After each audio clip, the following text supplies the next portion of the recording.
I'll never forget the look on Brenda Dalton's face that Tuesday afternoon, the day she stormed up my driveway clutching a mess of ripped orange paper like she'd just uncovered some crime.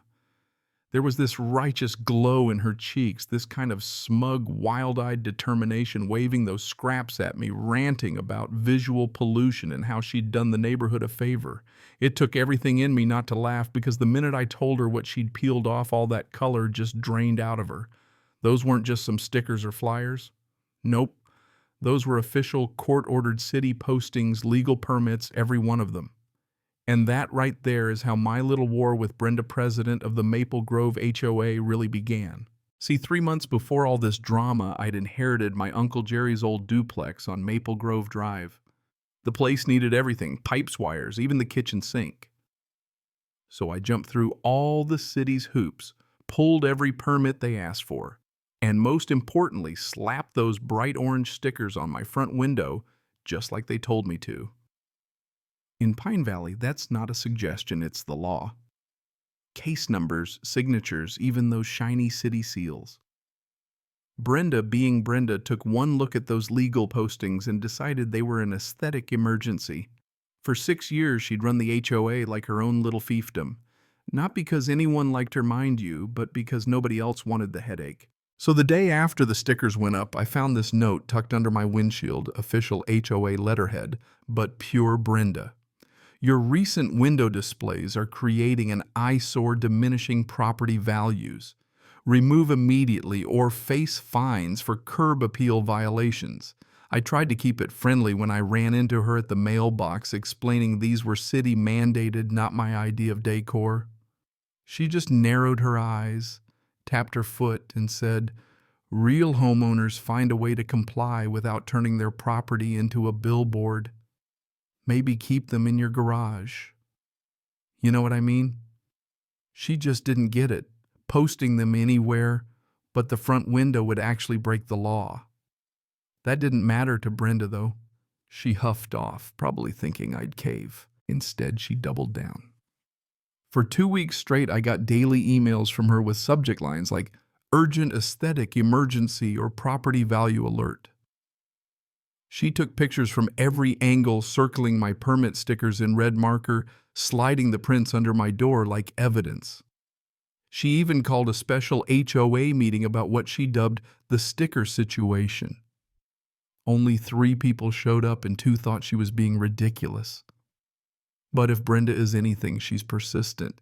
Then came Monday morning. I stepped out to check on the contractors and immediately felt something was off. The front window was bare, every single sticker gone, not a scrap left, except a faint outline where they'd been peeled away. My stomach just dropped. City Inspector Davidson was due for a crucial inspection that afternoon. So right on time, Davidson pulls up, takes one look at my empty window, and his whole posture shifts. "Where are your required postings?" he asks, like he's already writing me up. I tried explaining they were there yesterday. Someone must have, but he didn't want to hear it.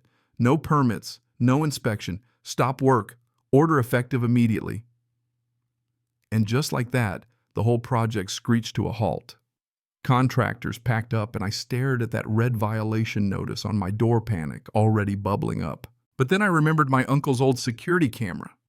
Thing was ancient, but it had a perfect view of the window. I ran inside, pulled up the feed from the night before, and there she was.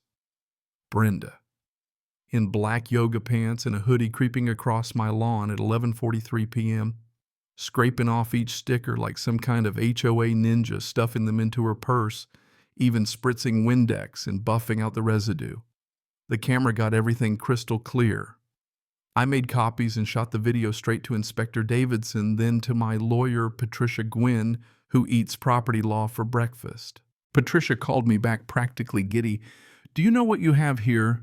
This isn't just HOA overreach. This is criminal. Tampering with city documents.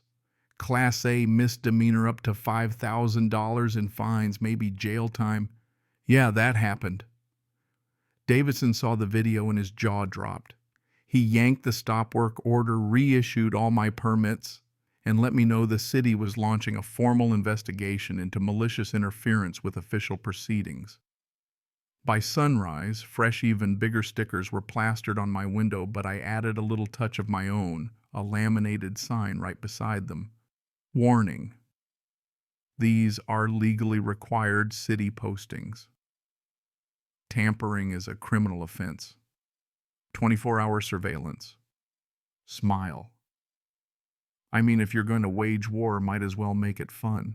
Brenda saw the new display during her daily power walk with her 2 Pomeranians. She stopped so fast the dogs almost yanked her off her feet. You could see the confusion, then the panic wash over her. She stood there just staring at that security camera, then hustled away in total silence, not even a snarky comment. For a few days, nothing. No emails, no notes. But I knew Brenda well enough to know she wasn't giving up, just regrouping. What she didn't know, the city was already on it. Davidson had filed a formal complaint, and 2 detectives from Pine Valley PD asked for my video footage. Turns out 3 other homes on our street had similar sticker disappearances over the last year. That was all it took. All. Friday afternoon, a process server knocks on Brenda's door, official summons in hand. 3 counts of tampering with government documents. 1 count interfering with lawful inspection. Patricia, my lawyer, also sent her a cease and desist just for good measure. When Brenda was served, she looked like someone had just run over her rose bushes, pure disbelief that her beautification crusade had landed her in handcuffs. And that's when the neighborhood really woke up. At the next HOA meeting, usually just 5 people and stale donuts, over 40 neighbors crammed into the community center. Folks started telling stories. There was the Johnson family forced to repaint their whole house 3 times because Brenda didn't like the shade of beige. Mrs. Patterson, in her 80s, made to remove her garden gnomes. She'd even tried to ban kids' chalk drawings, if you can believe it.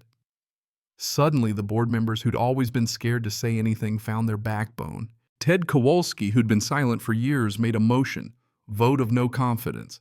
Angela Morrison seconded it. Brenda Redface tried to object, but Ted had the bylaws down cold.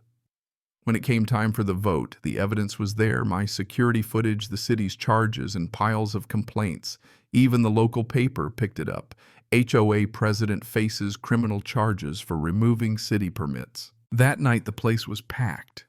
Brenda sat up front, fuming, her lawyer whispering in her ear. The vote wasn't even close, 48 to boot her out, 2 to keep her, and Brenda herself abstained. She was out just like that. But it didn't stop there. Her criminal case moved to court. She took a plea deal, no contest, to 2 counts of tampering. The judge didn't hold back. $4, $500 fine, 100 hours of community service, specifically helping people with permit paperwork, and 2 years probation. If she so much as looked sideways at a city posting, she'd be back in court. You should have seen her in court whispering $4 or $500 to her lawyer while her hands shook. But the best part, weekends at the city permit office, showing folks how to do things right, the same people she used to hassle. I heard she had to wear a little community service vest, too. These days, Maple Grove Drive feels different. Neighbors are actually talking, laughing about the old days, swapping stories. Brenda keeps her head down, gives my house a wide berth. Funny thing, though, after all that chaos, a couple folks in the neighborhood even thanked me for standing up, saying it made them feel like this was their street again, not just Brenda's kingdom.